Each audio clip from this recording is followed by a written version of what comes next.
Pemerintah terus berupaya mendorong masyarakat untuk meningkatkan konsumsi buah dan sayur. Selain baik bagi kesehatan, hal ini juga membantu petani menjadi semakin produktif dan sejahtera.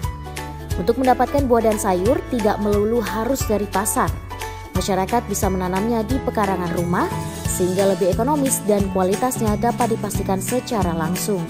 Saat ini menanam bisa dilakukan dimanapun termasuk di daerah perkotaan. Pertanian perkotaan atau urban farming inilah yang masih terus digalakan oleh pemerintah. Pada 13 Mei 2022, Kementerian Pertanian melalui Direktorat Jenderal Hortikultura bersama Dinas KPKP DKI Jakarta melakukan pemberian bantuan berupa berbagai bibit sayuran, mangga garifta, jambu, dan alpukat, serta panen buah jambu kristal, pepaya, sawi, dan terong di Susya Garden Kalibata Selatan yang telah berhasil menggiatkan urban farming atau pertanian perkotaan. Dalam kunjungannya, Sekretaris Direktorat Jenderal Hortikultura Retno Srihartati memberikan bantuan benih sayuran berupa cabai, terong, dan berbagai sayuran daun. Retno juga menyampaikan harapannya agar Susya Garden dapat menjadi inisiator budidaya hortikultura sehingga dapat membantu meningkatkan konsumsi buah dan sayur di masyarakat. Semoga saja inisiasi untuk urban farming dengan budidaya hortikultura sehat ini menjadi brandingan untuk urban farming di sekitar Jakarta. Dan tentunya dengan harapan Jakarta ini sebagai pusat juga untuk produksi sayur-sayuran sehat, buah-buahan sehat, dan juga disertai dengan tanaman obat, dan juga tadi ada juga tanaman hias juga dibudidayakan di sini. Dan tentunya yang luar biasa adalah integrasi tanaman ternak. Tadi ada juga peternakan untuk ini di sini ada kambing dan juga ada terutama ayam ya. Dan limbahnya bisa untuk pupuk organik dan juga tadi memanfaatkan limbah-limbah rumah tangga. Salah satunya adalah dari leri. Leri itu adalah limbah cucian beras yang digunakan untuk ditaruh di tong, kemudian dibiarkan ada bibitnya, kemudian dijadikan sebagai pupuk, airnya sebagai pupuk. Jadi ada semacam circle dari limbah untuk dijadikan pupuk dan menjadi peningkat produktivitas sayuran dan buah-buahan sehat.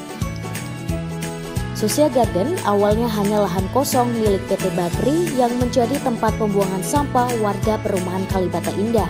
Susiawan Tari, salah satu warga yang pernah menjabat sebagai ketua kebersihan setempat, mengajak timnya untuk mengelola lahan tersebut sehingga menjadi lahan produktif seperti sekarang. Keberhasilan tersebut mendapat apresiasi besar dari Tarmila selaku perwakilan PT Bakri pemilik lahan Susya Garden. Waduh, betul-betul itu sangat memuaskan karena peruntukan lahan ini untuk seperti ini sudah direncanakan puluhan tahun yang lalu, itu tidak pernah bisa berhasil. Ya. Nah, sesudah gagal beberapa kali, baru sesudah ditangani Bu Susi, baru ini berhasil. Jadi kami terus terang manfaatnya buat lingkungan sangat kami utamakan. Sementara itu, Suharini Eliawati, Kepala Dinas KPKP DKI Jakarta menjelaskan, dalam upaya meningkatkan minat konsumsi sayur dan buah masyarakat, pihaknya akan terus bekerja sama dengan berbagai pihak, mengedukasi masyarakat terkait budidaya hortikultura dan pentingnya pemilihan sayur dan buah sebagai menu makanan sehari-hari. Salah satu strateginya kami secara bersama-sama kalau saat sekarang ini yang sudah masif kita lakukan adalah kita melakukan komunikasi, informasi dan edukasi, baik itu melalui medsos kami, baik itu kita mendatangi ke sekolah atau ke ibu-ibu PKK atau ibu-ibu Dharma Wanita atau organisasi yang lainnya. Kenapa? Karena bagi saya adalah yang menyiapkan makan, pemilihan menu itu adalah di ibu-ibunya saat sekarang ini seperti itu.